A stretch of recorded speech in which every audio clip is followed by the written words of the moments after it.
The end to a long-running standoff. Ukraine reopens a pipeline enabling the delivery of Russian crude to some EU countries. In return, it gets a multi-billion-dollar loan while Moscow rakes in oil revenue. How will this complex deal play out on the battlefield? This is Inside Story.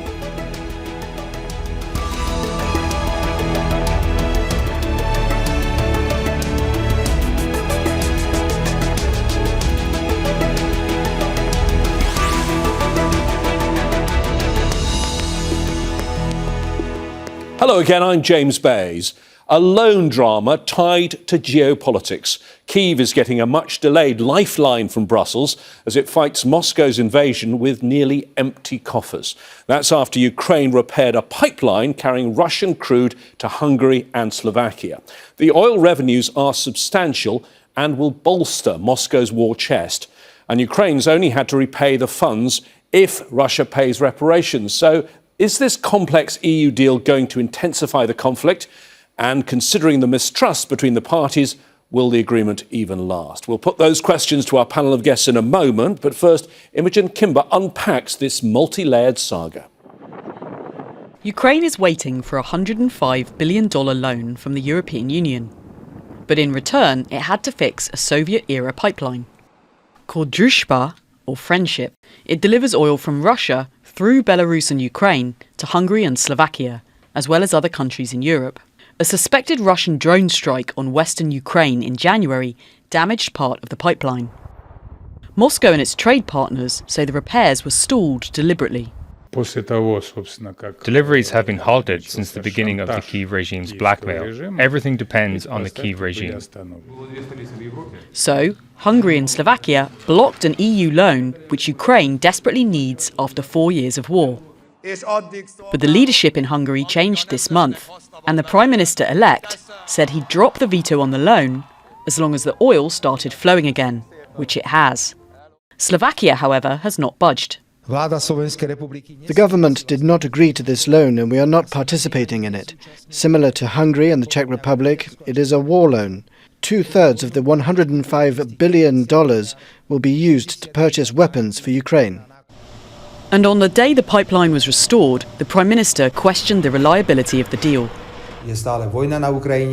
There would be a huge deepening of mistrust between the European Union and Ukraine if, after all this, Ukraine were to interrupt oil supplies again in a few days. But we must also take into account such a scenario, because this is a war, and during a war, all sorts of things happen.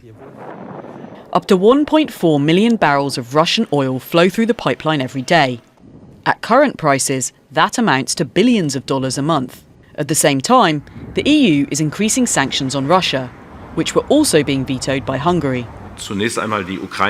We must continue to support Ukraine in its struggle for freedom against Russia. After a blockade that lasted far too long, we have finally succeeded in pushing through the 20th sanctions package in Brussels, which sends Russia a clear signal that it must not continue this war. The restrictions affect the energy sector. So Russia will benefit from the increase in revenue from the Druzhba pipeline, but lose because of the EU sanctions. While Ukraine will benefit from the EU loan, but lose if Russia uses its oil money to buy more weapons.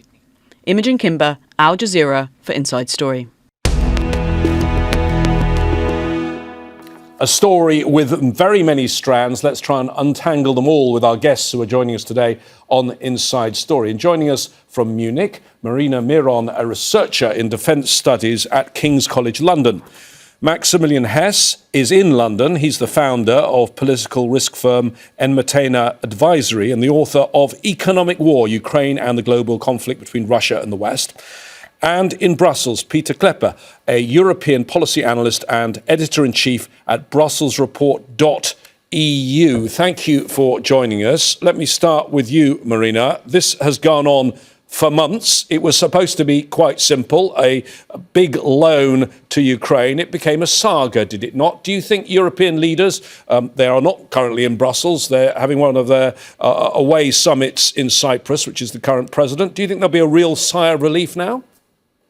Well, it is possible that something will move essentially because of the entire global situation. But as you said correctly, it has been a turmoil for European leaders, specifically because the European Union doesn't really have the money. When we're talking about the 90 billion euro loan, it's not that the money is ready and can be given to Ukraine. So firstly, there was a disagreement about what financing mechanism to use. How do you get that money to Ukraine? And the second thing, of course, is getting all EU members on board.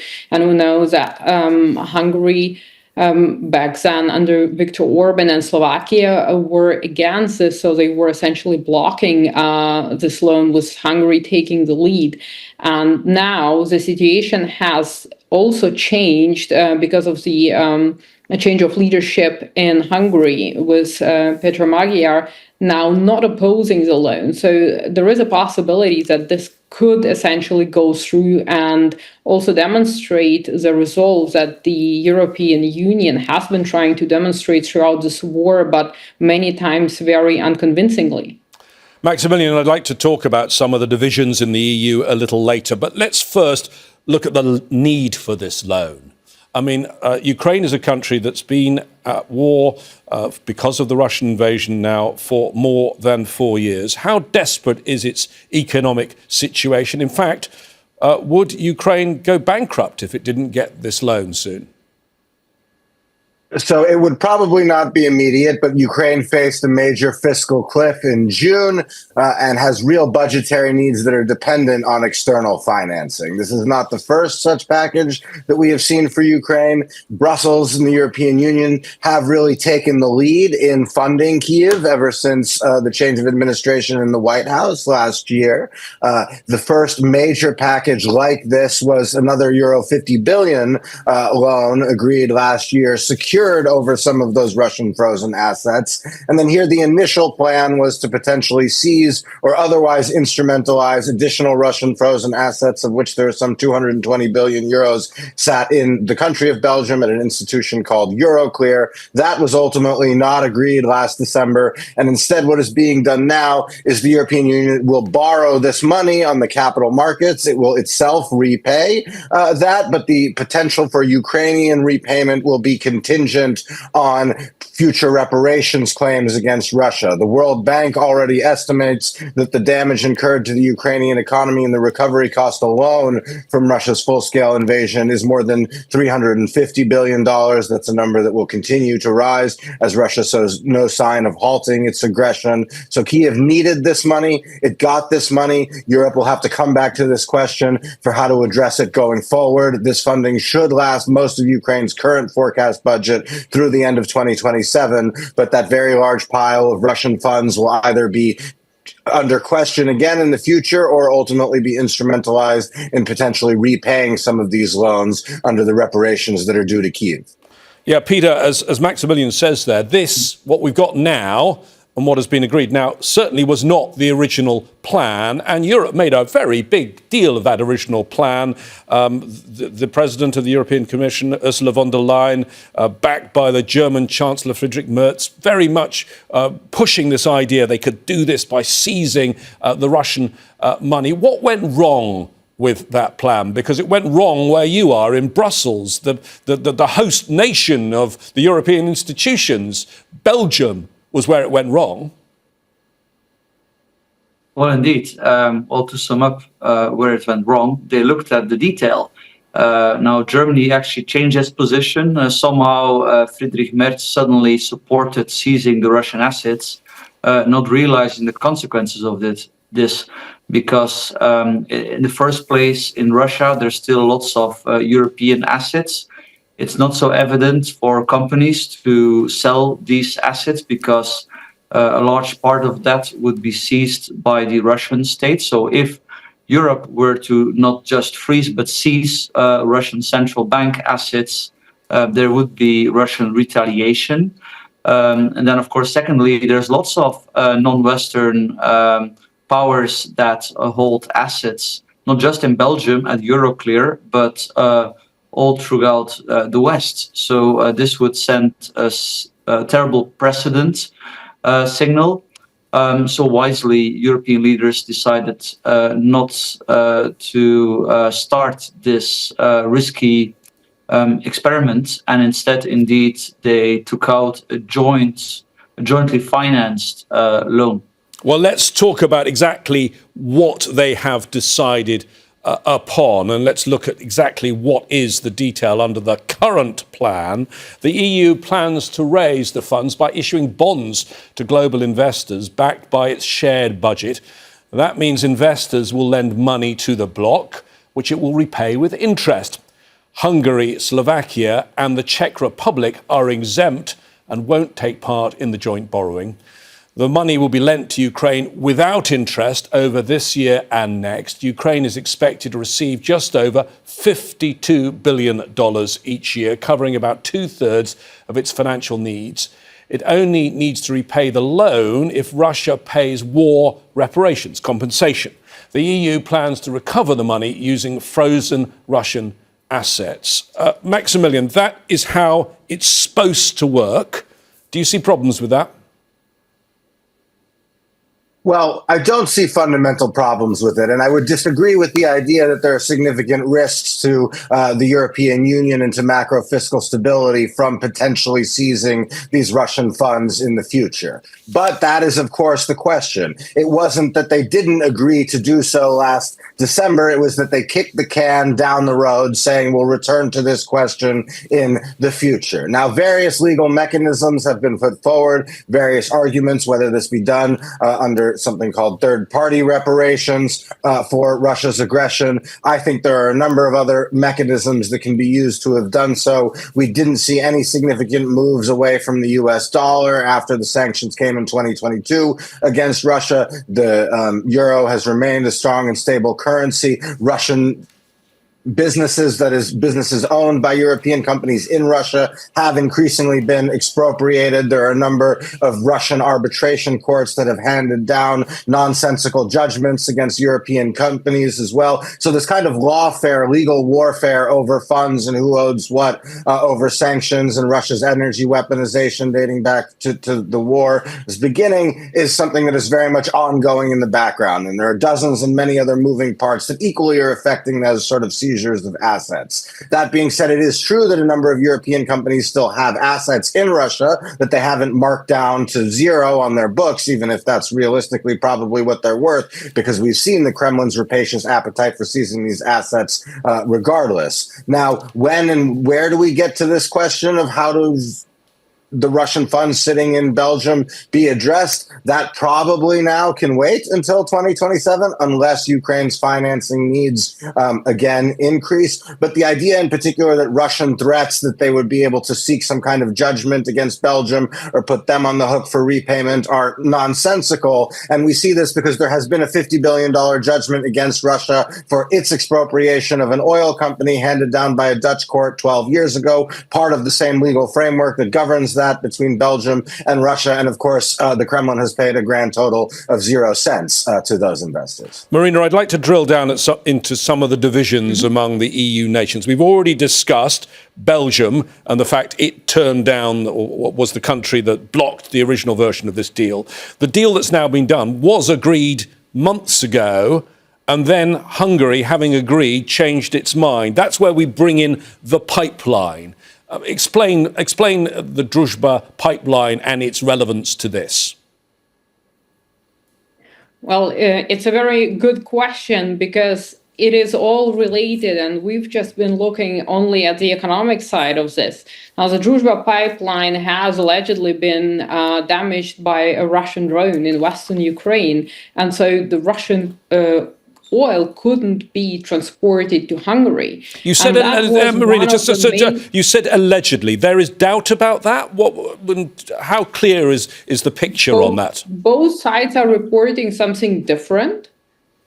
Where the truth is, I don't know. I have not inspected the damage on the pipeline. So depending on which source you look at, it will say something different. The Ukrainian side says it was the Russian side. The Russians are saying it was the Ukrainian side doing this on purpose in order to undermine the Russian economy. And it's part of a broader strategy of what Ukraine is pursuing with long-range strikes. So let's leave it in the air. The pipeline, what we know for sure is that the pipeline was damaged. We don't know who it was at this stage with absolute certainty. What I'm trying to get at is it was a critical element, the discussion about the reparation of the pipeline, and the European Union has been pushing Ukraine to repair Druzhba in order to get Hungary, back then under Viktor Orban, on board to approve this 90 billion loan. And so that has been going on since January, and there has been some discontent within the European Union with the Ukrainian side because of the reparation not taking place, because the inspectors wouldn't be allowed to examine the damage and so on. So it was quite an ongoing story, which was essentially affecting Ukraine's economy or its budget deficit. And the Russian side is arguing that Ukraine was doing this on purpose in order to wait out who wins the elections in Hungary, only to then repair what the Russian side claims to be not such a significant damage to the pipeline, that it was all a strategic plot. So that is a Russian position. But essentially, what is happening here, Ukraine, of course, doesn't want Russia selling its oil to any European Union member, especially if Russia can use it as leverage.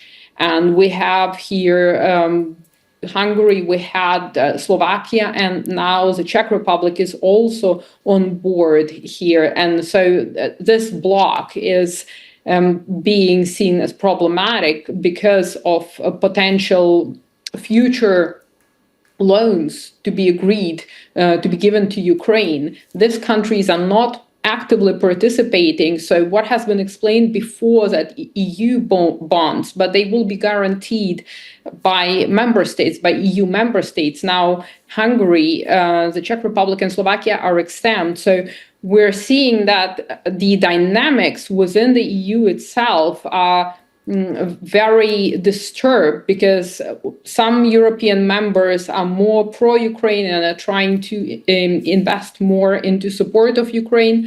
Others not so much. And the idea was, okay, if these three countries are not going to support Ukraine, at least they shouldn't be standing in the way. And so it was a quid pro quo here with the Druzhba pipeline. Okay. Pieter, I want to drill down more on whether some of these divisions in the EU are going to continue now we don't have a Viktor Orban. But first, may I ask this question?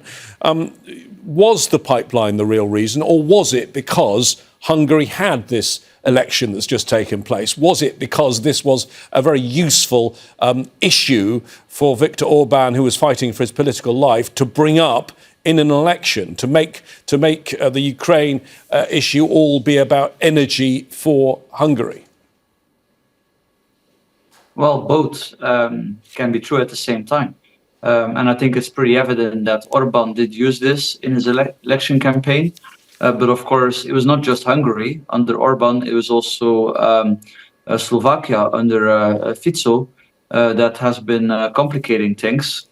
It's also clear that Hungary is very dependent for its energy needs on Russia. So I think that in the future, also the new leadership in Hungary will continue to be a complicating factor for certain sanction policies. And more to the heart of it, I think if you objectively look at this and you're asking yourself the question now, have the sanctions been helping the Ukrainians?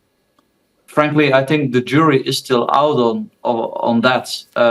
It is very questionable. The proponents says, yeah, not really yet, but wait for it. At some point, they will have an effect. Okay, maybe. On the other hand, if you ask yourself the questions, did the arms support for Ukraine help the Ukrainians? Everybody agrees, yes. So if you're looking for future help for Ukraine, it's obvious that arms support should be, of course, in a careful way, because you don't want this arms ending up in a wrong way.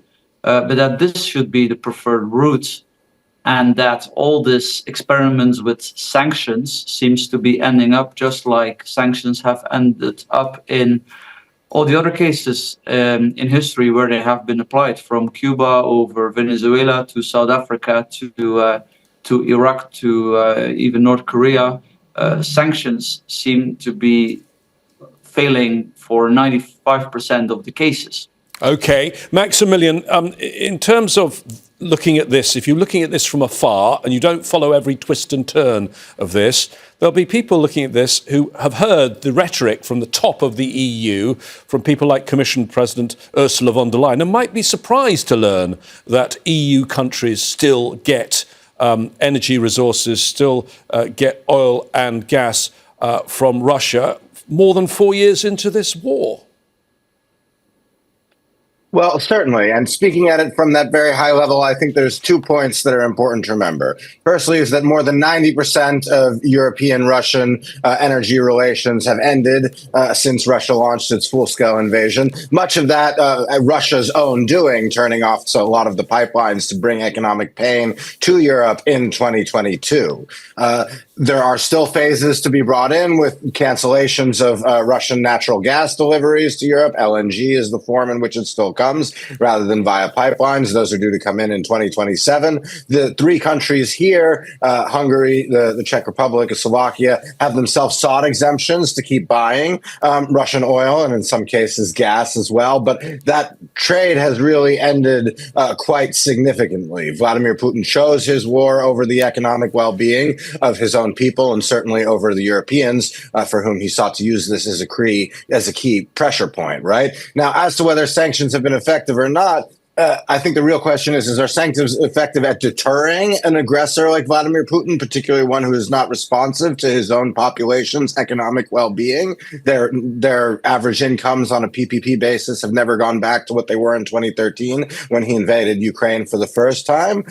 Or are sanctions effective as a tool of war by other means in limiting the damage and the extent of Russia's aggression, both against Ukraine and against other European Union and European countries who Putin has threatened or actively targeted their infrastructure in recent years? And their sanctions are a tremendous success in limiting the Russian war machine. So these are a part of that larger package. This is part of the ultimate punishment in terms of how much Russia's cost that it will bear. But really, the debate from a very high level comes down to the question of, does one think that the economic opportunity that Russia offers, even during wartime, is greater than the threat that the Kremlin poses?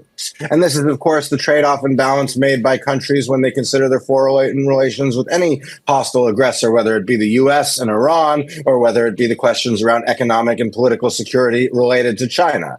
I think it's pretty clear that under Putin, the Kremlin has shown a willingness to attack its neighbors and to engage in economically and militarily disruptive activity across the world, whether that be in Europe or in Africa or even in Latin America. So, that threat really has to be taken seriously. Tools of international law and sanctions regimes, these are certainly not perfect, but they're the best that exist. And while, yes, it's been a very painful process for Brussels, if it could have been easy, we probably never would have been here in the first place. Marina, let's talk about the impact of all of this on the battlefield in Ukraine. But to do that, I have to bring in the other war, the Iran war, because Putin, because of the oil price, his economy has had a huge jolt in the arm in recent weeks. What impact do you think this will all have on the battlefield? Just briefly, to reply to what Maximilian was saying about the sanctions and about Russia's ability to attack across the world, I think the EU perception of what Russia wants or how Russia functions is somewhat skewed, thinking that Russia wants to attack militarily and the sanctions are a tool to curtail Russia's ability to use its military against, say, the Baltic states. Essentially, what Russia is using and what is central to Russian military thought and strategic thought more broadly is psychological and information warfare, which cannot be fought with economic sanctions. And in some ways, it all reinforces Russia's narrative and gets other countries like China, India, all the BRICS, essentially Latin America, on board. Okay, Marina, but we're running a little short of time. With regard to the impact of the Iran war, Putin clearly has a bigger war chest. How quickly could that feed into developments on the battlefield, do you think? I don't think it will be very quick, because not all of this money, only part of the money will be essentially used for the defense industry. And you also need, same thing with Ukraine, you also need to turn money into capabilities.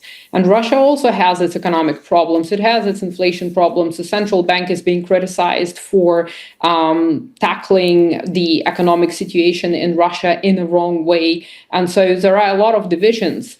That being said, of course, it's a huge moral boost, and we have to assess it against other factors, such as Ukrainian long-range strikes, and how much impact do they have? Does it get to some sort of a balance when it comes to what Russia is earning? And of course, we have the monetary dimension here, but we also have the workforce shortage that Russia is facing that you cannot easily fix with money. Then you also have the geopolitical situation in the Middle East. Of course, in the short term, Russian economy will be benefiting from this, but I don't think we will necessarily see a direct impact from this on the battlefield, at least not one that one could measure scientifically. OK, Pieter, you take the temperature there in Brussels. How worried are people that Putin might be getting an unexpected, because of the war in Iran, lifeline at this point? Well, it's a fact that income for the Russian treasury has been on the increase, also because of the increase of the gold price over the last year. By the way, the divisions in the EU are natural. Spain and Poland look at this very differently because of their history, obviously, and their geography. I think you get mixed signals. Last week, a senior Swedish military source was warning against for a future Russian incursion in the Baltic regions. On the other hand, we have I think it was General Petraeus in the United States who sort of made the point that Ukraine has actually been relatively successful recently on the battlefield. So I mean, this war is largely in a stalemate. It's not increasing. It's not exactly clear what's going to happen. In the First World War, one of the two sides suddenly collapsed. Will this happen again? I don't think anybody knows, frankly. I think, in a way, the decision to send more money to Ukraine to buy weapons is a good decision, because this has been successful so far. So that's what we know. I have my doubts about the sanctions, and this is basically, in sum, what's going on. Pieter Cleppe, Marina, Miron and Maximilian Hess, thank you very much for joining us today on Inside Story. If you missed any of our discussion, you can see it again anytime you want on our website, aljazeera.com. As ever, we'd like to canvass your views. Leave us a comment on our Facebook page. That's facebook.com/AJ Inside Story, or on X, look for @AJ Inside Story. For now, that's it from me, James Bays, and the team here. But stay tuned. Al Jazeera's global coverage continues in just a moment.